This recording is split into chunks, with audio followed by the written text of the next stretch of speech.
You're listening to Pointing Pointers, the Point to Point podcast.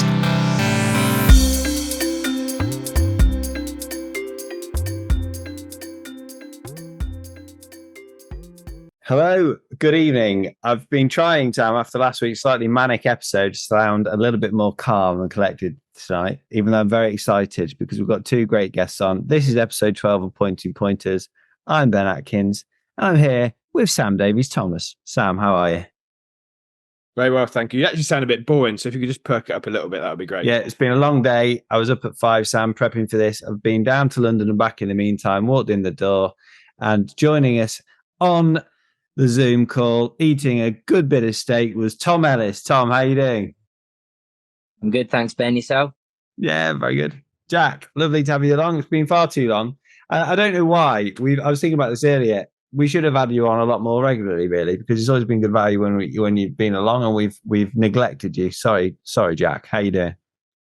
Yeah, I'm good, thanks. I won't take offence, and I'm not eating a steak. So, how are you doing that zoomy-in thing on your face? That's quite interesting. Is your laptop automatically doing that, or you've got camera on some sort of tracker? It's going in and out. Like, oh, it's an iPad. Maybe it's auto focusing. Either that, or it's because you're watching the football and moving it around.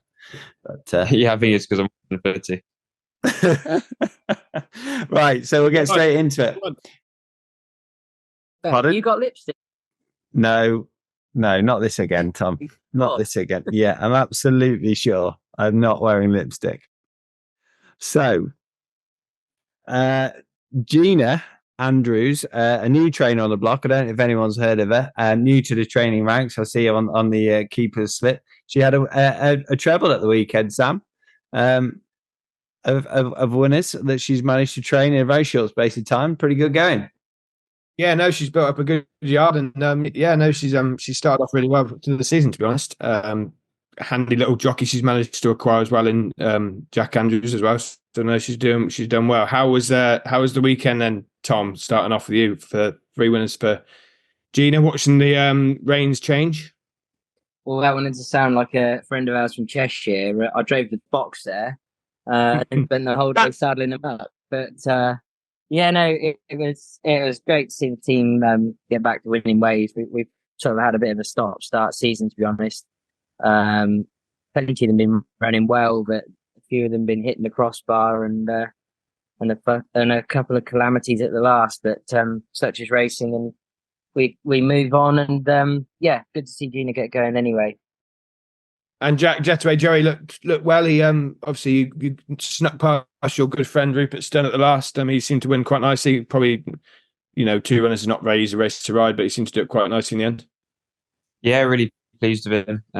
He hasn't been seen for sort of about 12 months. Had a little injury after his last win, and just good to get him back. And only a 2-runner race, but no, he did it well and showed all his class still, I think. So, hopefully plenty to look forward with him. And Lachlan, he's obviously been a horse that's not been the easiest to get right, but he seemed to be very professional, Tom, beating Golden Toboggan by a distance, but he obviously led from the front, which we make a joke about him. When he's in front, he wants to be at the back, and when he's at the back, he wants to be at the front, but he's quite professional. Yeah, look, we actually put some outdoor pens up here in the autumn, and he's a horse who's probably thrived in them, to be honest. He's a lot more set in himself. He is getting older and probably a little bit wiser now. He actually handles that soft ground really well, and despite his keen going tendencies, seems to stay pretty well these days. Now he is starting to relax a bit more, and Gina sort of said if we run him again next week, he might not pull at all. So yeah, running him twice quickly was probably a bit of a help for her too. I don't think we should be getting too carried away by the form, but he did it really, really well. So yeah, good to get another win under the belt with him. Yeah, no, and looking at the rest of the Garthorpe's winners, it's nice to see George Case, real nice lad, good, obviously from a great family, but he's had a lot less rides than Charlie Case. He rode his first winner for Philippa Taylor in the conditions race for veteran. I was surprised that was his first winner, to be honest. I was as well, yeah. I thought he'd done that. Yeah, I thought he rides pretty well, really, and deserves a few more opportunities. Yeah, and another winner for Philippa Taylor, who had one at Brayfield last weekend as well. And obviously then in the maiden, Josh Newman started off his weekend big weekend actually for him. Coming up to Garthorpe to win the Young Horse Maiden on Big Bert. Just got up there on the line from a experienced source of Luke Price's. Was that right? I obviously didn't see it, but Yeah, he a big raw horse of Josh Newman's. Looked in the paddock like he might need the experience without being rude, but he knuckled down, and once the penny dropped, he stayed on really strongly to the line. It was good performance, I thought.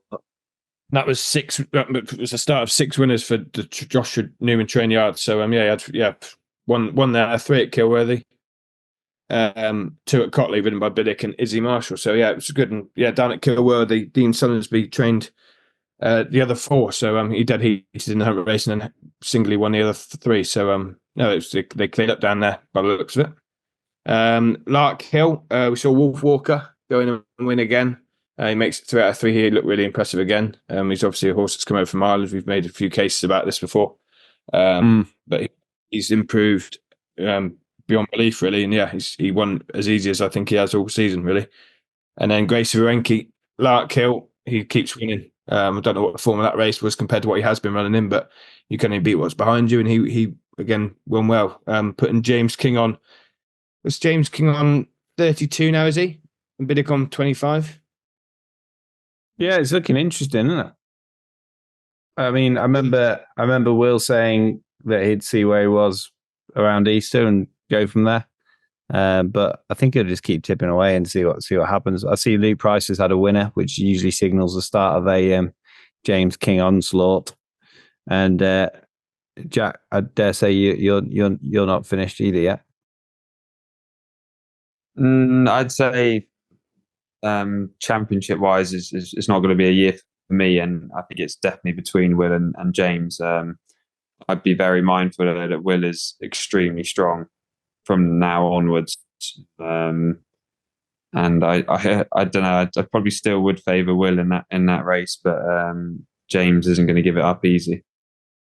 No, a few of James's smaller yards have been banging in the winners as well. And if Luke Price gets going, that's funny.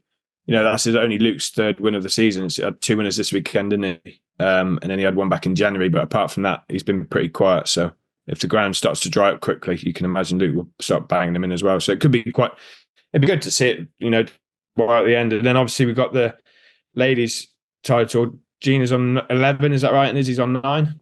So Izzy's snapping away. Yeah, I'd say Gina's probably had as quiet a sort of start to the season as she's had for a long time, really. But I shouldn't be ruling her out yet. No, but is that because she stood behind you with the iron about to clonk you around the head with it? Now she is the actual boss. Like, she'd just jock her brother off, wouldn't she? Yeah, you got true. True, very very good point. That. What else happened at the weekend, Sam? Well, looking back to actually last week, just have a quick look under rules. The Hunter Chase at Ludlow, Toby McKay Mitchell once again displayed his talents. I think he's a rider that he's going places. He's a nice young talent coming through. He doesn't seem to get much wrong. He's obviously got a good job of Nige. He won the handicap chase on One True King for him, and then he went on to win on Captain Tommy, who that's his second chase now. I think he's now going to head to Aintree, where it looks like we've got the English have got a strong hand in that race, to be honest. I think there's a few lively chances. Captain Tommy, obviously famous Clermont from last year. Benny's King, time leader, obviously, if the ground dries up. We won't hear the end of that, I'm sure. It's good. And Milo Herbert had a nice Hunter Chase spin on Bear With Me. Go on, Sam. Yeah. Dig me out, Trouble. Yippee-ki-yay, mother trucker. Yeah, that's the one. And made a terrible mistake going out on second circuit. And I mean, a lot of people would have pulled it up. And there's no such thing as a bad ride, only being a winning ride, Sam. And he very nearly got that horse back up, but sadly didn't. Came second and back in the enclosure. But yeah, I just thought it was a never say die ride, and kind of put him in my mind anyway as a rider going places. And Ben Sutton won on Drop Flight, first winner in his country. Yeah, he won that. Yeah, so he won that race at Exeter. Obviously, Milo Herbert's was Yippee only ran 6 days ago. So whether he just lacked that bit of zest early on, but yeah, he didn't really travel or jump all the way through. To be honest, it was a good ride for Milo to keep him going where he was. And Ben Sutton, yeah, he also rode a nice patient race on his horse. Obviously, the horse of Ollie Murphy's come back and run under rules. The Wolf looked like it was going to go well. It was a short price favourite. Jimmy King apparently got stuck watching goats on the motorway or something, couldn't make it. So Michael McIntyre had to take the reins. But no, it was good to get Ben Sutton have a winner for Drop Flight. He's been a horse they've been trying with for a long time. They've been patient with him. And yeah, it's good to get his head in front. And I think the only other thing of great note was Dean Summersby training 4 winners at the weekend. Well, 3 winners in the dead heat. Yeah, we have already covered that, Ben. But yeah, no, that's fine. We can talk about that again. Yeah. Look, Sam, it's been a long day and the football's on in the background. Overton point as well, I thought, massive credit to them, the richest ever point to point, really rich. But they were rewarded with some good runners to declare to entries. And it's nice to see, different initiatives being put on show. Yeah, 100%. Yeah, I was very interested to see how that would turn out. And they were rewarded with competitive racing and good crowd watching it. So we have got Tom Ellis on this show to do something like an exit interview. When people get sacked, I wouldn't know, Sam, but when people get sacked, apparently, or move on from the job, more generally speaking, they often sit down with their employers and talk through what's gone well, what's not gone quite so well, how could they improve as a company, all that sort of stuff. Apparently. I'm not a big man. You've never had a job, so it doesn't really matter. You've never done that.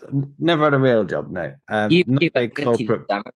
That's why I was asking him, Tom, really, because I assumed that he'd done plenty. He's had more jobs than hot dinners, that lad. He's had more leaving parties anyway. Yeah, that's true. I like a boomerang. 5 last year, didn't we? Yeah, I'm a boomerang, mate. I just keep it back. You can't get rid of me.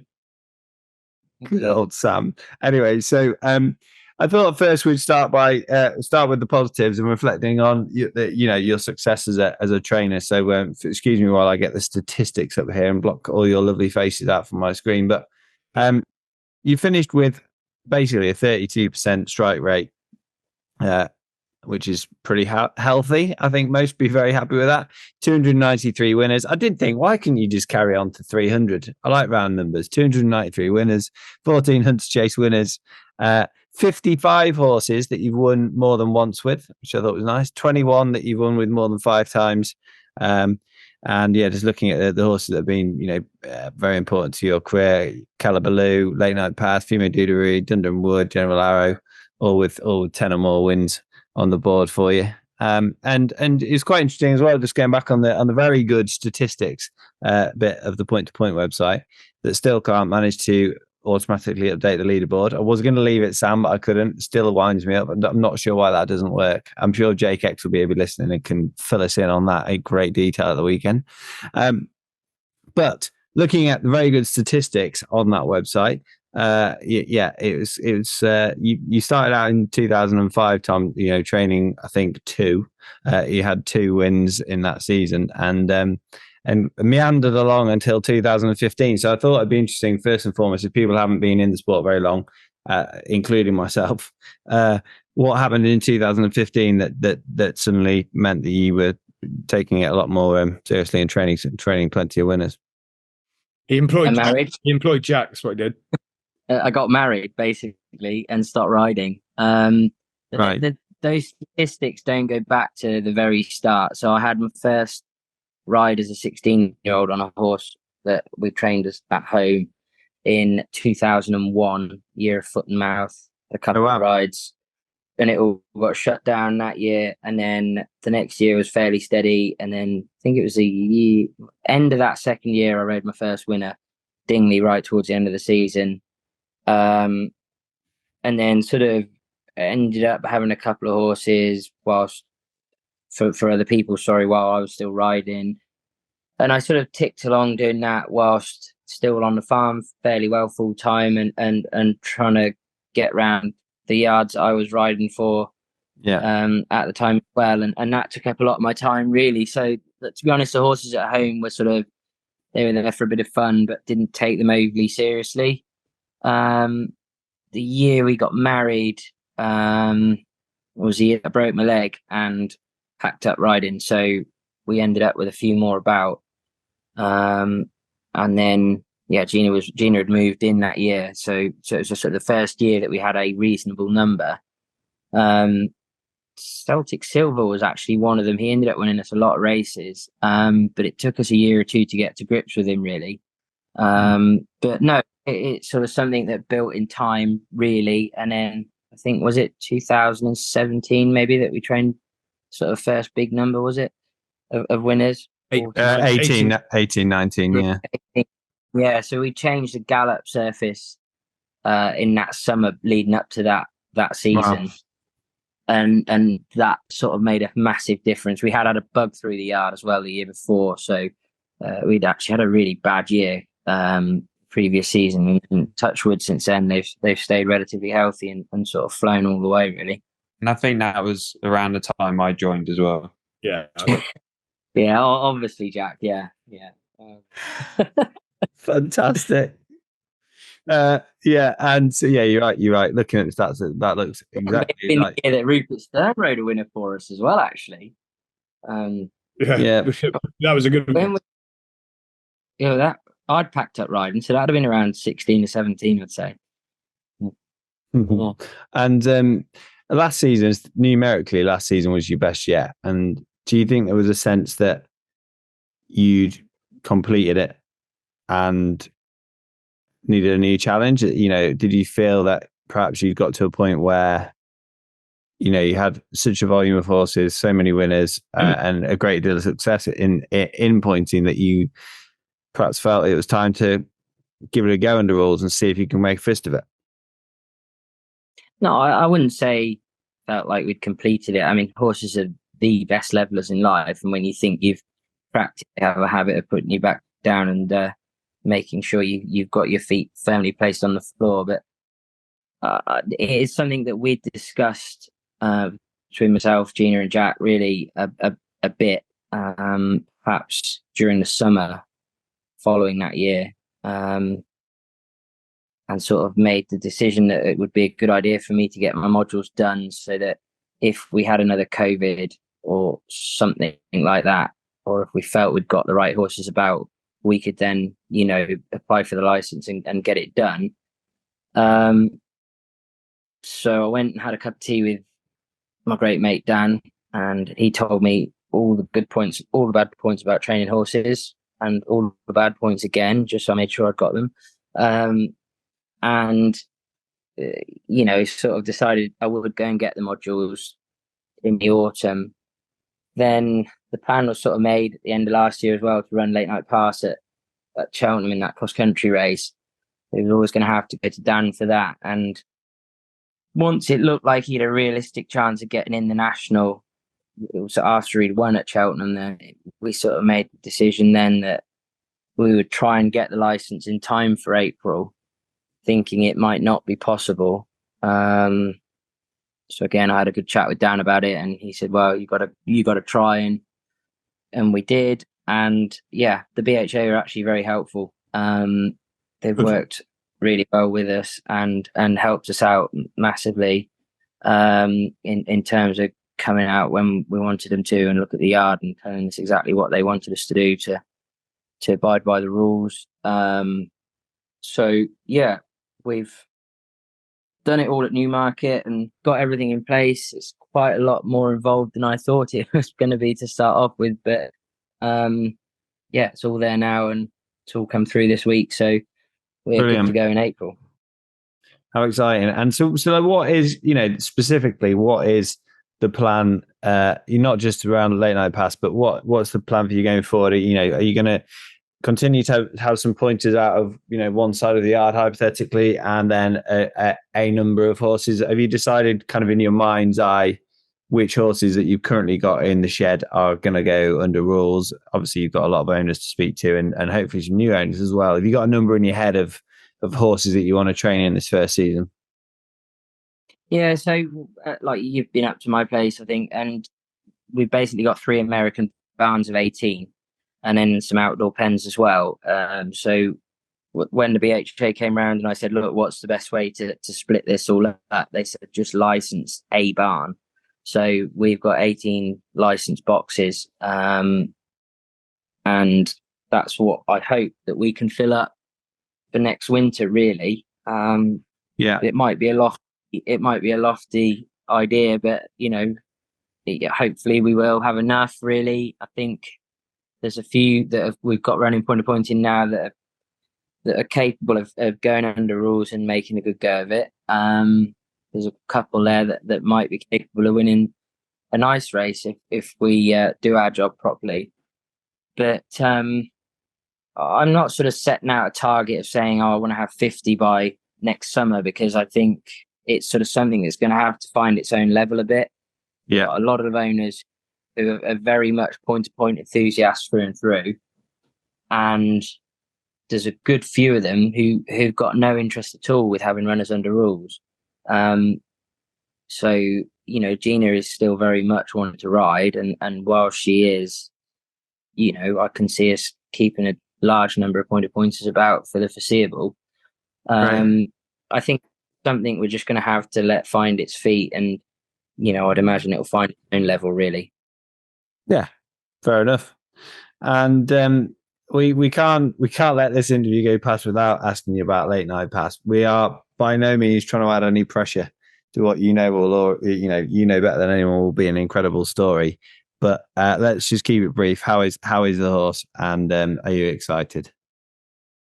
Yeah, I'm obviously ecstatic. I can't wait. But he is going to be our first runner.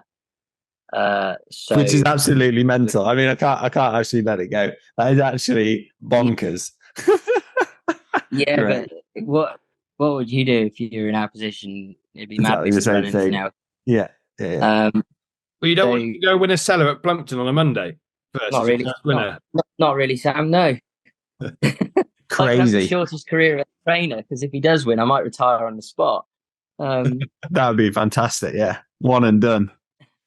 Yeah, no, the horse is in really good form, and I don't know whether it's a bit of naivety at the moment, not really knowing, what to expect or anything. But the sort of the media side of things is started to ramp up a bit this week. We had this morning, and obviously got this big interview this evening. With a few film crews booked in for the next week, but I don't know whether it hasn't dawned on us or what, but I actually felt a lot more pressure when he went there for his second Aintree Fox Hunters, because he'd gone really well the first year. We sort of he took to the fences so well. We'd left Cheltenham alone and gone to Aintree fresh, thinking that was going to give us the best chance possible. Because I do think you can leave a entry at Cheltenham if you're not careful. If you end up having a real slog over 3.25 miles, big time, and they get tired, it's hard to come back from that. It just takes that bit more out of them at those big races. So I felt a lot of pressure that second year we took him up, and because I thought in my own mind, if we'd got him in the right form and we had some luck in running, he probably should win, and luckily he did. And then obviously last year, going back there as a defending champion, we'd had a horrible run up with him. Really, he just never had him as healthy as we'd wanted him all season. And I do think that probably took a bit out of him that you perhaps don't realise. And I think, to be honest, I think you've seen the same thing with Famous Clermont. I know we can all say, he doesn't like the soft ground and everything, but he's lacked that edge that he showed last year. And whether that's because he's left it at the running at Aintree the previous year, I don't know. We'll find out again in April, won't we? And look, Chris is a very good trainer, and I'm sure he'll have him primed for April the 8th, 9th, is it? 10th. But yeah, those big meetings take that bit more out of him. So no, going there this time, I think I've absolutely no expectations at all. I'm just going to enjoy the whole thing and the whole build up to it, and hopefully we get a clear passage on the way round and we survive the next 18 days or whatever it is, and get him there in the form that we have him in at the minute anyway. Yeah, well, yeah, incredible. Currently 14th in the betting, and it's a lovely position to be in, the one that you're in currently, because you can go there with absolutely no pressure on you and just enjoy it. With everyone in pointing behind you, half of Britain no doubt cheering you on, but with no expectation because it's the national. You know what I mean? And you can fall at the first, and everyone's just knows that that's the reality of that race. So, yeah, good on you. How exciting! Let's move on. I'm sure you're going to talk about that for about the next month. So, Tom, what have you enjoyed most about pointing? What have I enjoyed the most about pointing, other than meeting you, Ben? Well, obviously, it's a great sport, and one that's obviously very close to my heart. And I have made an awful lot of friends. I've met my wife. I've built a lot of contacts up through it. We've made a few quid. It's taught us everything we know. Like, what could I not love about it? I love going. I love how relaxed it is. I love having a good time after racing. I enjoy driving to the point of points, thinking that you could have a really good day. Yeah, and sometimes you drive home thinking we've had a really bad day, but it makes you appreciate those good days a bit more, I think, when you do. And it's a great sport that I feel that there's a few people in the background grumbling away about certain things and topics.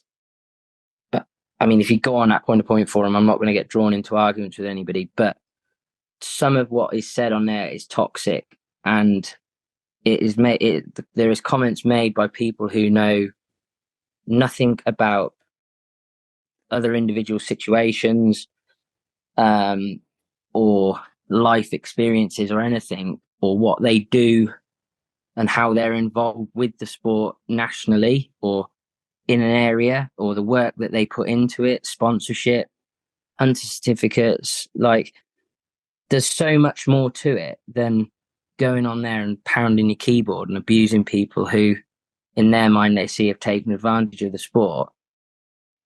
Like, that needs stamping out, in my opinion. I don't think it's any good for the sport nationally, and it's certainly not helpful in terms of trying to get people into the sport. Because if someone thought, oh, I might have a pointer, and they go on that pointing forum and read some of those comments, you'd go away thinking, Jesus, I don't want to get involved with that. They're like a load of bickering children. And most of it's complete rubbish. It really is. So no, I think there's a few things that just need ironing out slightly. I'm a great fan of Peter Wright. I think he's done a really good job while he's been in charge. He's guided us through some exceptionally difficult times, with COVID, etc. And I think if we'd potentially had someone else at the helm, like the sport as we know it wouldn't be there now. So I think he deserves a lot of credit, and a lot more than he perhaps gets, because yes, I don't agree with everything that he's done. I think some of the things he's done are wrong personally, but I think in the whole, he's been very good at listening to people's views and doing what he thinks is right for the sport as a national pastime. So yeah, he's done a really good job, and yeah, hopefully his person who's going to take it over anyway we can carry it on in the way that he's got it. Yeah, no, I couldn't agree more. But a new CEO is obviously going to bring in more ideas and different ideas, and he could just take it in a different direction. Obviously, he's been in charge for 6 years, as you say. He's kind of brought us to. Yeah, there's nothing wrong with change, Sam. Is there? When you and I started riding, like, the job's moved a long way since then, and there aren't the horses about they used to be. Like, the first ride I had at Mollington back in that February of 2001, there was 23 runners in a confined race. We don't even have confined races anymore because you wouldn't get a runner in them. So you've got a new set of challenges now, and you've got to welcome in as wide a demographic as you possibly can, and accept the fact that it isn't the sport that it once was, and it's moving in a different direction, and you've got to embrace it and sort of try and guide it along a path that is sustainable, really. Yeah, we all still love it, don't we? And there's no point moaning about it. It's more about getting on with it and enjoying it while we can, and enjoying what we've got, because it is a great sport, isn't it? As you say, and people moaning about it all the time. I think people just need to get on with what we're doing and enjoy what we've got. There was a question on here. There's a question on here, Tom, which was: is there anything you need to get off your chest? And I think you might have already answered that one. The actual question was, what have you enjoyed the most about pointing?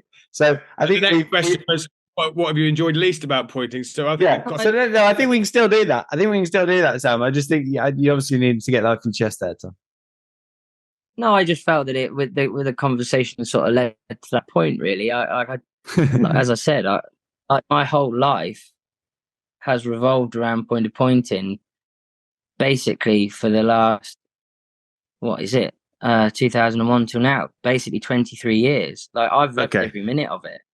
Like, I think I've had a great day. Can I just scratch something that I think you're sort of saying, which I wholeheartedly agree with, is that it's something I thought about a lot. You look at people who on the internet or whatever who've done certain things, or in all walks of life, who are sort of an overnight sensation, or they're and you judge them on that year of fame that you've seen them for. And when you dig into it, often those overnight successes have been grafting away for 15 years. And you probably perhaps been unfairly targeted in recent years for being a man who's been at the top of the sport and done well out of it commercially, etc.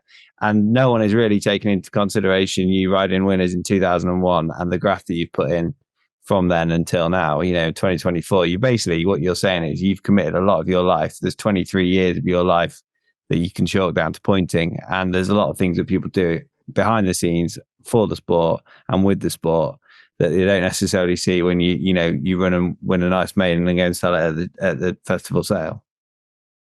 Yeah, exactly. I think you've summed it up pretty well there, really. And like, I suppose I spoke quite passionately about it there because it winds me up when someone starts to knock the sport that has given me so much. And I like to stick up for it because, like I say, I've had so many good times out of it, and it has been my life, literally. So yeah, no, I totally understand that now. I totally understand that. To sit there and read such negativity the whole time, it drives me absolutely mad, to be honest.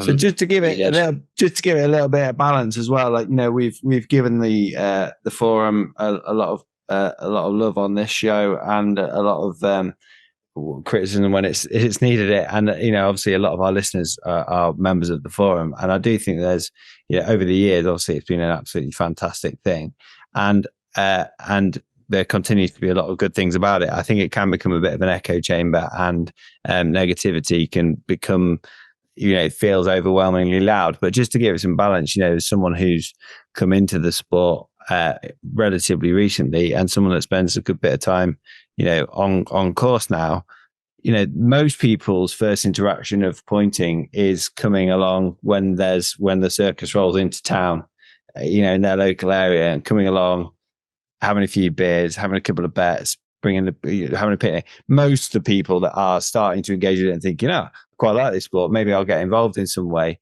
aren't on the forum. It took me a good few years before I realized that forum was a thing. So look, in terms of worrying that people who are thinking about getting involved in the sport are going to be put off by certain, threads that go on online, I do think there's a much broader picture where, a lot of people that are coming into it get to see all the good stuff before they get anywhere near some of the kind of toxic infighting that you kind of mentioning, but let's move on and talk about you again, Tom. I wanted to know, I know when I was training that one horse, you were really good to me and offered me lots of various bits of advice you probably don't want to admit to when people look at the form, but training your horses yourself. You didn't listen to him then, no? There's difference, Tom, Sam, between theory and practice is sometimes very different. I've never seen as man as stressed as you were at Hexham that day. That was literally, I'll take that to my grave. And you're really, really helpful. And to be fair, I have publicly thanked you before for helping me that day. Basically, yeah. I mean, for anyone who hasn't, that horse now is very happily hunting and doing a great job of it. But it's fair to say he was moderately wound up when on course. He broke my ribs that day, actually, Tom, which is why I was moderately afraid of him. I think he was less wound up than you, but there we go. yeah. Let's quickly move on. Training itself, and I want you to be not modest at this point, because I want, without giving all away your inside secrets, you've already given a big nod to your gallop, which I think is fairly well known. You've got you've given that a lot of love and attention, and it's served you well. But what is it that you do that makes you good? The team we've got around us. Yeah. No, it's the team we have around us, literally. Without Gina, Jack, like Zach, Ellie Holder, Jess in the yard, like without them all, Charity in the office, like without wanting to sound like Aidan O'Brien here and reading out this names of like teams up, and you'll have to get them all to walk past you. Get them all to walk past you tomorrow morning. Film a reel and send it in. Cheers, mate. No, but like literally without those guys, like we all have our own part to play, and like we joke about it. And Gina's the trainer, and without Jack there, we'd all struggle and everything. It is quite right. Like we would literally, and I'd like to think we all do our own bit that takes the pressure off the next one. And Gina is, I think I've said before on here, like she is the most amazing feeder of a horse. Like, yeah, you answered that before. I was going to ask you about that actually. They seem to put weight on as they get fitter and go through the season somehow. Like she's a very good stock person, and she gets that from her mother, I think. Like she's a fantastic feeder. And I'm a testament to that myself. You can't make your own joke. I was about to, you teed that up absolutely lovely. That was a gimme. That was anyway. Yeah, no, you have said that before, and it's really interesting to be fair. Yeah, and like Jack with those young horses, without blowing smoke up his backside, like he's second to nobody in my opinion. He's a brilliant brain on him. He's fantastic with those young horses. Like I say, he's a patience of a saint, and he's strong and able enough to get hold of them when he needs to. The others like Zach and Ellie and that like they're really handy there. We've got 6 or 7 that can school on a weekend when we go and school them all, and that seems to help. Like the lesser horses get dragged along by the good horses at that point. It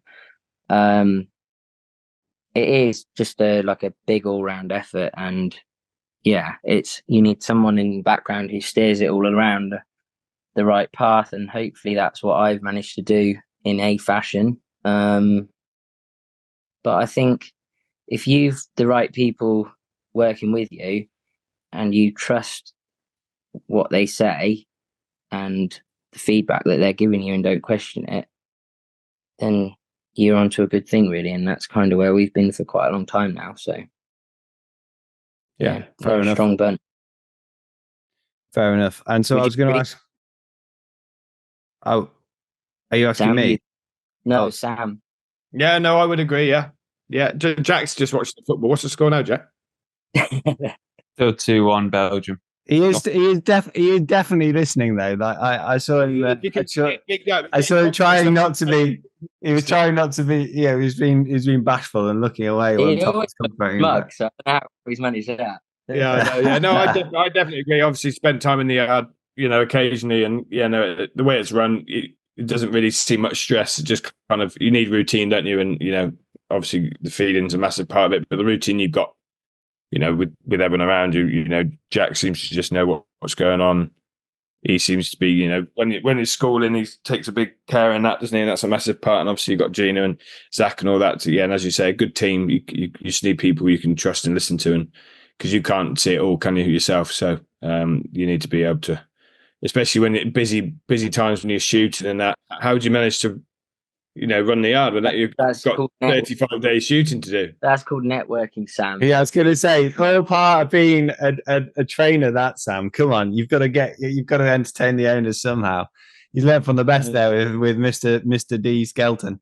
Hey, so what would you think? I had a little idea earlier, and I'm not signing myself up to this because you'd say no. But what do you think, as a general rule for pointing? Sorry, as a general idea for pointing, whether some of the bigger trainers, say some of the trainers that are training 10 or 15 horses, could agree to be mentors to trainers that have trained no winners, for example, or trainers that have got less than 5, or that it's their first year training, something like that. Do you think it'd be a good idea to do like a mentor scheme in pointing, where people that aren't going to threaten you in the championship could come to you, spend a week at your yard and say, like, how can I get better, Tom? Show me the ropes, sort of thing. Is that something that you think that pointing could offer? I think, like, yes, in a way. I think if you look at when you can say no, Tom. If you think it was a crap idea, just say. No, not at all. But like, I genuinely believe that when you first take an amateur license out as a jockey or a point-to-point license, you have to go on a seminar, whether it be for a day for your point-to-point license or a week for your amateur license, and you get training in the rules of racing, how the day will unfold, like how to, in their case, ride the horse, jump hurdles, whatever it might be. Whereas if you're a point-to-point trainer, you literally lodge your hunter certificate and rock up to the races. Tell me about it. If you're, as our as you show. No, I don't think it's necessarily right, and I think really you should have to do either a course or, as you say, have someone to mentor you if the word I'm looking for here, if there's not the money there to put these courses on for people, or that there's a lack of interest in them, offer a mentorship so that at least you can go there the first day they have a runner and say, look, this is how the day is going to unfold. You want to get there 2 hours before your race, go and walk the course, make sure you're happy with the ground, go and declare your horse, have a chat with your jockey, give them the colours, go and collect your saddle in good time, get the horse saddled up, get him into the parade ring on time. So that it then just like, the horse is then saddled correctly as well, because you see so many walking around the paddock. I remember when I was riding, you'd watch them walking around the paddock and think, oh my God, I hope that's not mine, because the saddle's falling off the back or it's up its neck, No, I do think that would be and it's probably one of the better ideas you've had, to be honest, Ben. Yeah, I'm in shock, to be honest. He's never mentioned that to me before, and I actually think that's a bloody good idea. Someone must have. All I would say though is you go back to your point where, Ben, you said up at Hexton that Tom came up to and just gave you a hand. I think that's what epitomizes pointing, in a way, that you don't almost need a mentorship or a course or anything. It should just be the people around you that are willing to come out and help you, no matter what, really. Yeah, totally. But some people aren't willing to ask, are they? And some people, sometimes this is it. I just pity, to be honest. Like I was really concerned about his personal well-being that day. I actually remember Gina. Gina was like washing a horse up or doing something with another horse, and she walked past and she saw me holding it, and she sort of like, John, what she's doing, like, Gina, handbag. But anyway, yeah, it was. I think you were like that. You were like that famous scene off EastEnders when Ian Bill had nothing left. I've got nothing left. Oh dear, I can't wait to have a sensible horse and prove that I'm not completely inept, just a little bit. But anyway, I'm glad you like that. Just for the record, Sam, it's on column B, row 24 on the sheet. That maybe I should start getting up at 5 a.m. every day. Anyway, yeah, that was good. I think we go forward with that. We'll push for that. Good. Okay, and I'll sign up to be first. You'll not be able to do it, Tom, anymore, but so I'll have to be. Gina will have to be my mentor. You say that? Why not? Why couldn't Caroline Bailey offer some advice to somebody? Yeah, you're right. Yeah. Anyway. Or like someone who's been involved in the game for a long time, and it doesn't matter whether they've still got point-to-point runners or not, does it? No, I also think the same for jockeys as well. Should be able to, I think there was talk of it before, but a mental scheme for young jockeys, novice riders coming through. Some just aren't that approachable, though, are they, Sam? Well, no. Well, Sam was just wondering where his next day rate was coming from when he gets sacked inevitably from his 6th stint of his new job, and was wondering whether he might be onto something there. We'll have another leaving party, won't we? Yeah, exactly. So I wanted to ask you, Tom, actually, if Jack and Gina weren't around, who would you have turned to other than Sam, obviously, to ride all your winners? So obviously, I know this is hypothetical because Gina and Jack have been a huge part of the story. But if you were just training on your own, which jockey would you used to try and get to the top? Gina's shouting Will in the background. Oh, love you, Will. If you take out the people who are involved with this already, because that's an obvious question.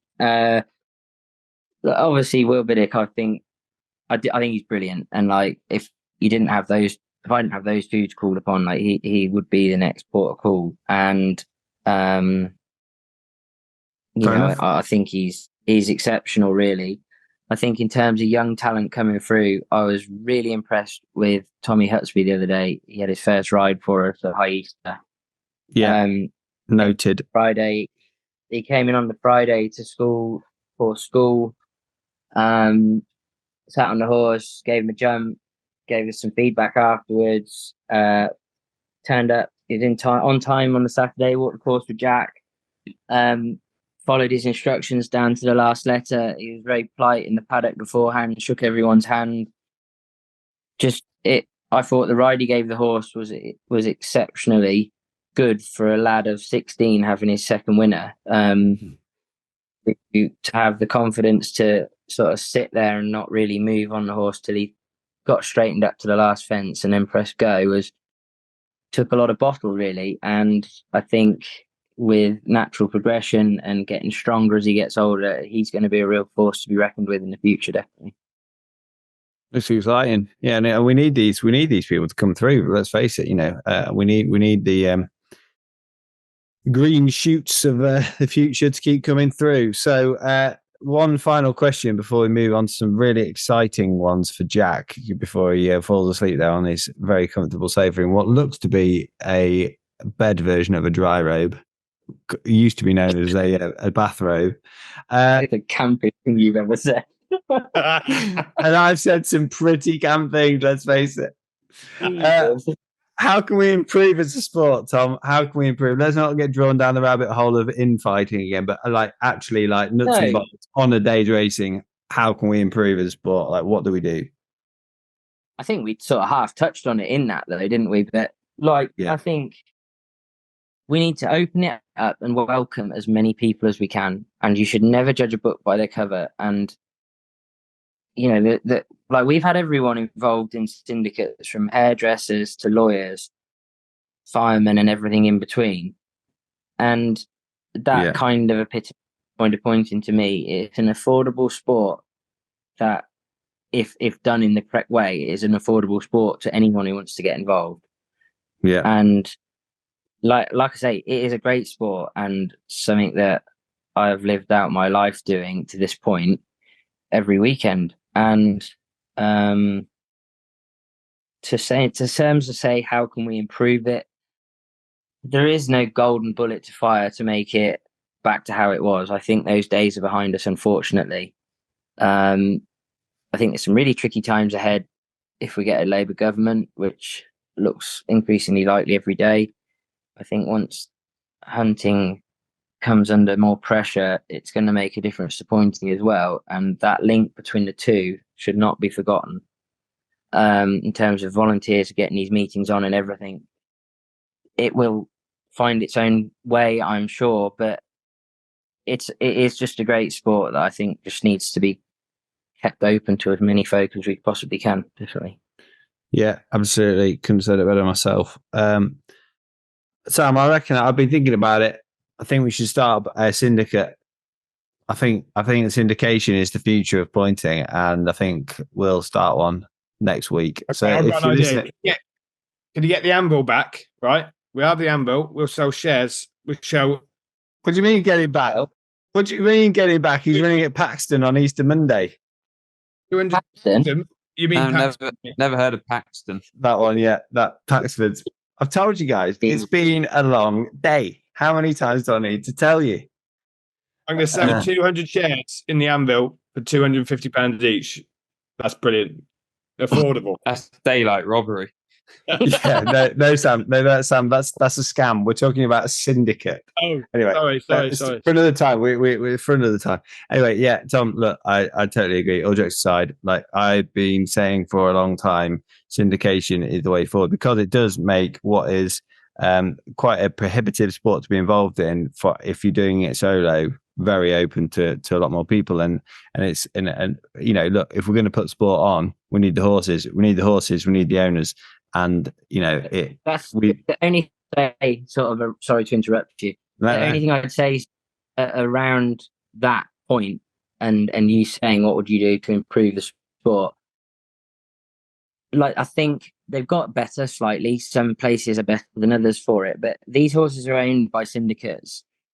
Like an email off the secretary, or just the option of saying how many passes do you want.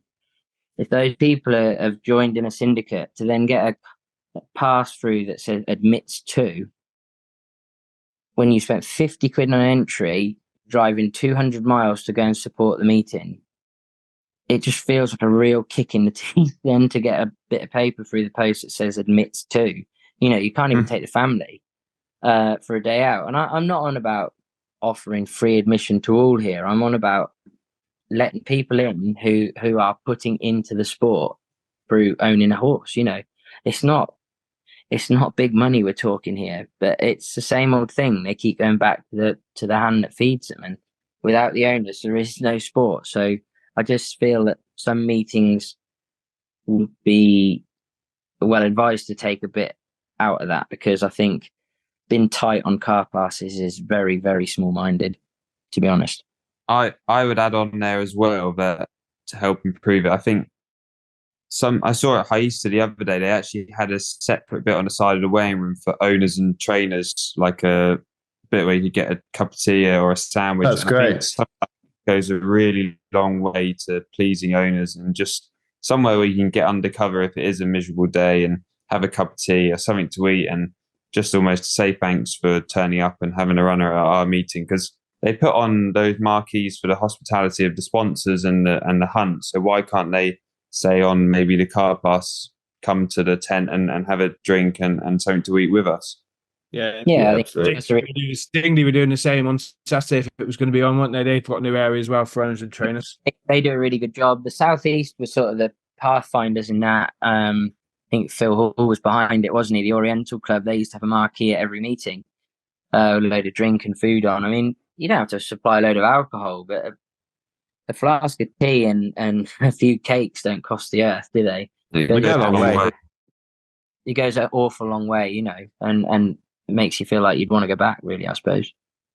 We'll be at Ironman, won't we, on Friday, offering... Yes.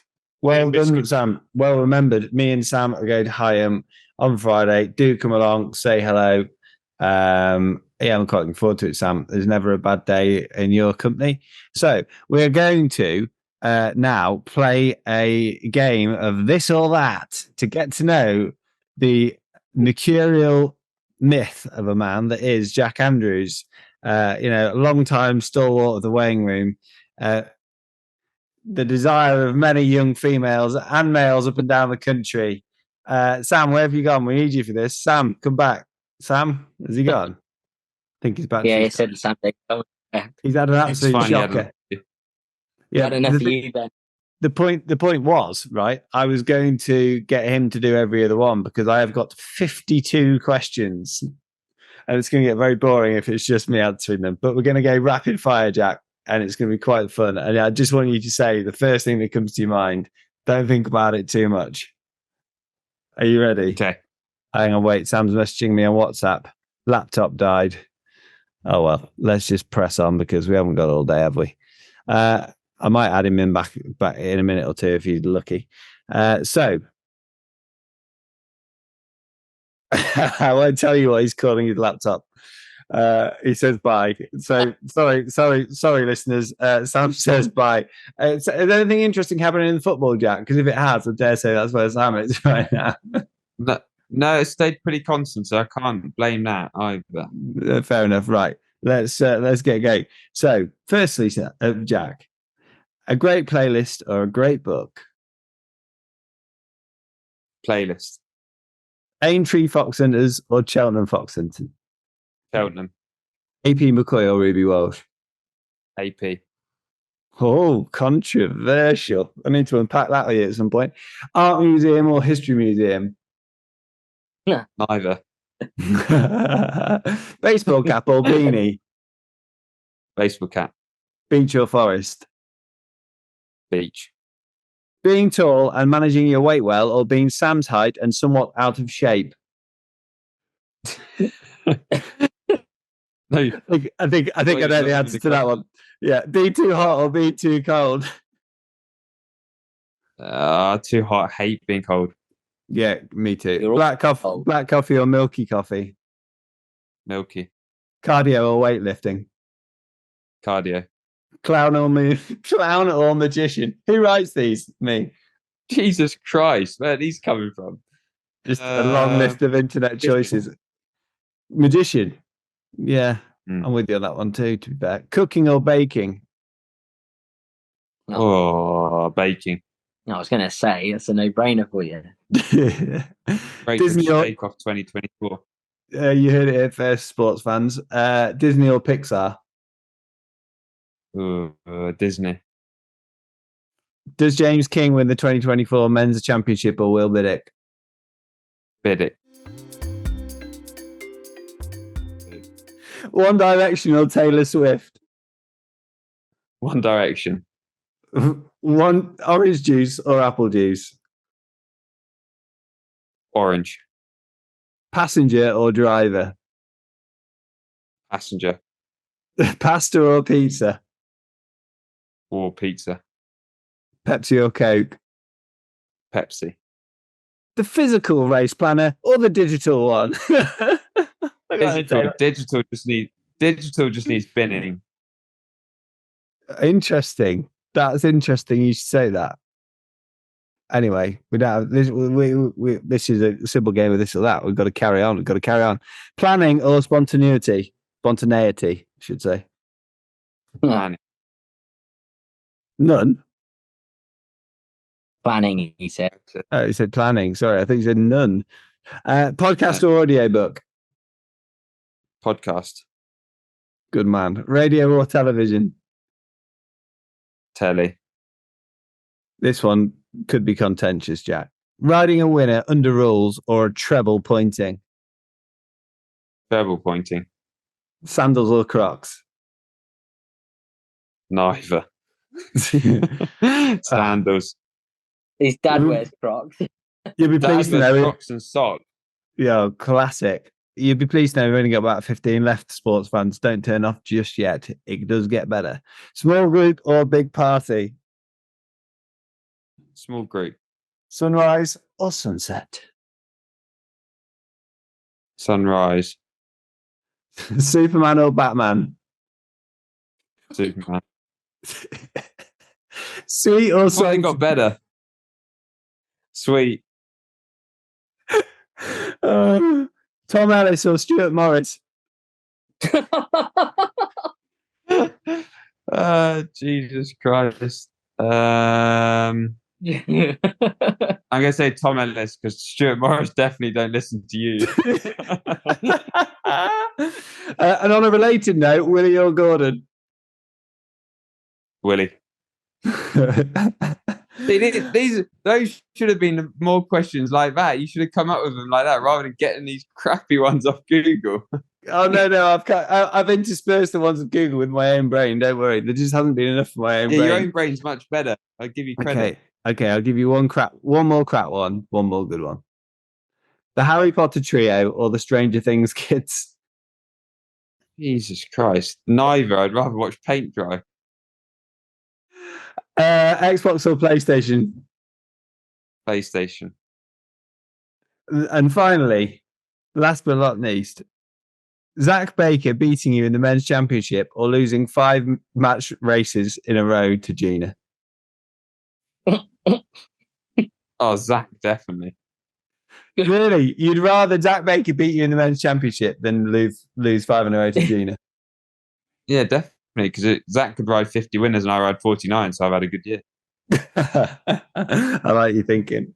That's how But Gina would never let me live it down. No, and rightly so. Well, you would either. So, well, thanks for that, putting up with that ordeal, Jack. You said you liked it on the Biddick episode, so I thought we'd have to just go one better and see if we could do a marathon. Anyway, look, this podcast is in danger of going well over time yet again. I thought this would be a short one, but alas, thanks very much to both of you. This weekend, we are pointing at Higham on Friday. The Saturday is Catstock, Kimble, Sandon and Dingley, which is abandoned. Thanks for putting that on the note, Sam. Here's what you could have won. On Sunday, we're going to Maysmore and Cherrybrook, and Monday, Lidstead, Paxton. Iton is also abandoned, but they are still racing at Lockinge, Thorpe and Coffelstone. Where are you guys heading? Not to Paxton. Not to Paxton. You seem to have made up a whole new point to point. That's great. Jeremy Paxton. We might have a runner at Paxton, or Paxford, as it's called. I've lured you into my trap, Tom. Not for the first time. So you might have a runner at Paxford. What else is going on? Were you asking us? What else is going on? That was the question, guys. Where are you running horses this weekend? Higham Friday, Kimble and possibly Sandon Saturday, and then Sunday Maysmore, and then Thorpe, Lockinge and Paxford on Monday. Great stuff. Very exciting all round. So I hope you both have a successful weekend. Thanks a lot for doing this episode, Tom. It's been great to hear what you're thinking. Look, you're not going anywhere fast. I'm sure you'll be on a pointing field most weekends for the foreseeable. But yeah, just thought as you exited stage left, we should just get your thoughts on the game as it stood. So thanks a lot for that. And Jack, thanks. It's been great to have you on. And you'll have to come back on again before the end of the season. Yeah. Sorry, Jack. Can I quickly say, just thank you really to everybody who has supported us over the last 23 years. It's been a great journey. And as I said earlier, met lots of really, really people. And I actually even learned at Cheltenham that you've got an international following. David Christie is an avid listener of this podcast. So maybe you could get him on another day. You are joking. No, not. Look how pleased you are. It's all been worth. Why? For people who are just listening to this on a podcast, Ben's face, I've never seen it light up so much. Like the cat that got the cream. Great stuff. And on that bombshell, as Clarkson famously said, we bid you good night. Well, thanks, chaps. We'll speak to you soon. See you. Cheers. Thank you. You're listening to Pointing Pointers, the Point to Point podcast.